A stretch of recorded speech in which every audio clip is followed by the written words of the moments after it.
We are in the oldest place on Earth. Its formation began 200 million years ago when the supercontinent Pangaea began to split apart. Since then, the devastating force of nature has constantly modeled it, sculpting the most beautiful forms in a never-ending work of creation.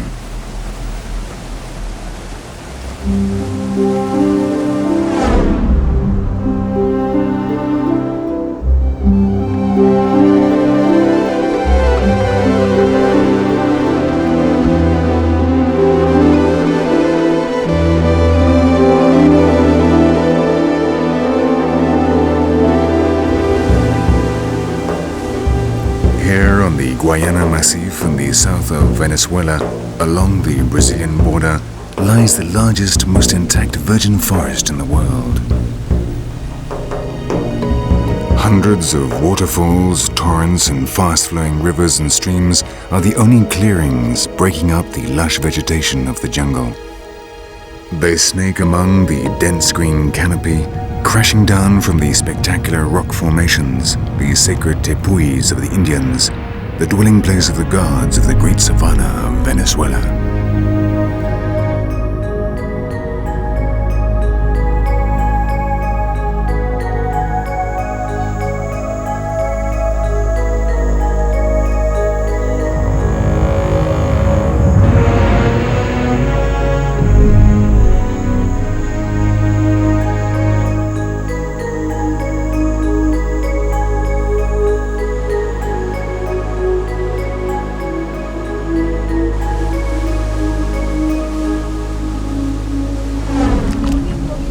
In the interior of this green world lost in time, live men intimately adapted to their jungle environment, which, though fascinating, is full of dangers.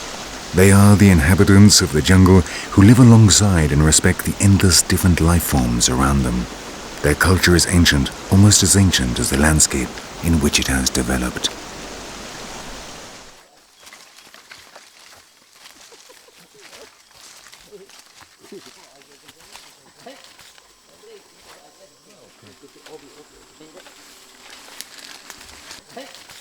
It is the scene of hunters and hunted. Drop your guard for just a single moment, and the order is immediately reversed. The hunter can become the prey, and the prey an implacable predator.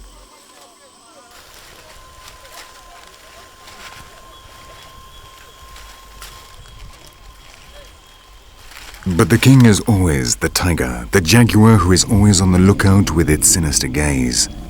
Its roar silences the forest, paralyzes the beat of life. The jungle does not regain its breath until His Majesty has collected his blood tribute.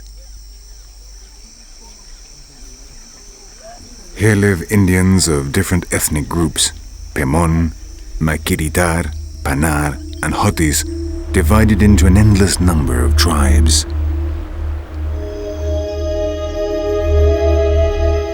All of them, and especially the Pemons, fear and respect the Tepuys, these table mountains that seem to have been carved by mighty beings, giants of the universe like those described in their mythology.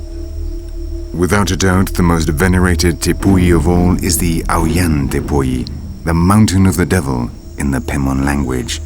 They believe that up there live extraordinary beings, evil monsters and three-headed serpents. Down one of its faces crashes the Kerepakupai Meru, also known as the Angel Falls, which is absolutely taboo for the natives. In their psychedelic trances, the shamans sing to warn their people. When you walk through the forest or sail along the river Churun, bow down your heads and be respectful. Do not look up. Be cautious. On the Auyan live cruel, perverse spirits who may not be observed. And if you have to go to the Devil's Canyon, your eyes should never see the great Kerepakupai Falls. Behind it live the most powerful of the gods. If you see them, they will immediately take your life.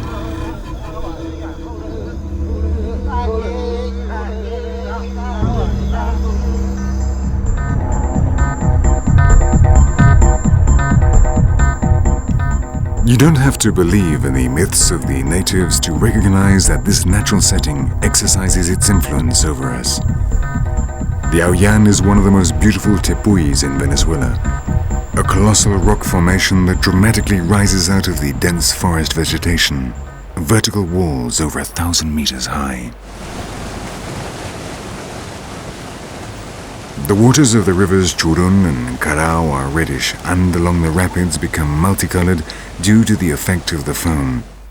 This coloring is due to the large quantity of tannin they contain. The disinfectant power of this substance means that the tea-colored water is fit for drinking.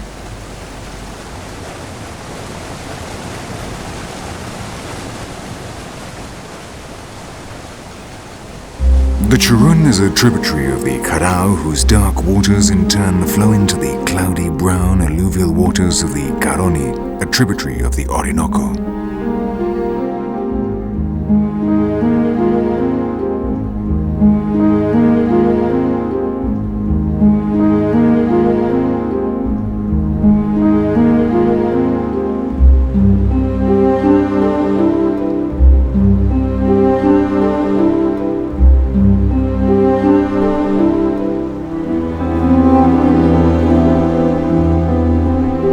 These rivers are difficult to navigate due to the many rapids and falls along them. In the dry season from December to June, the Churun runs almost dry, making travel along it impossible.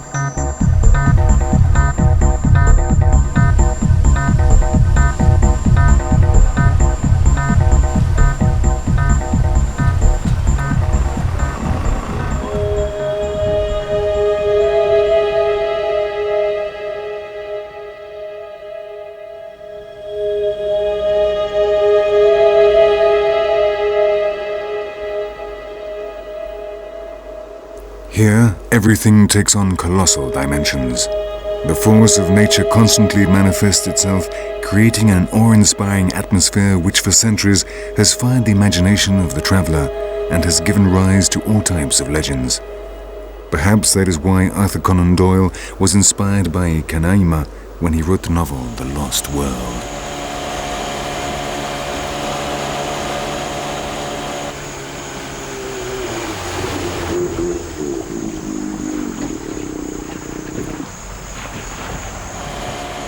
Rounding a tight bend in the river Churun, the mythical Kerepakupai of the Pemons, the Angel Falls, appear. It is a spectacular sight, a unique landscape.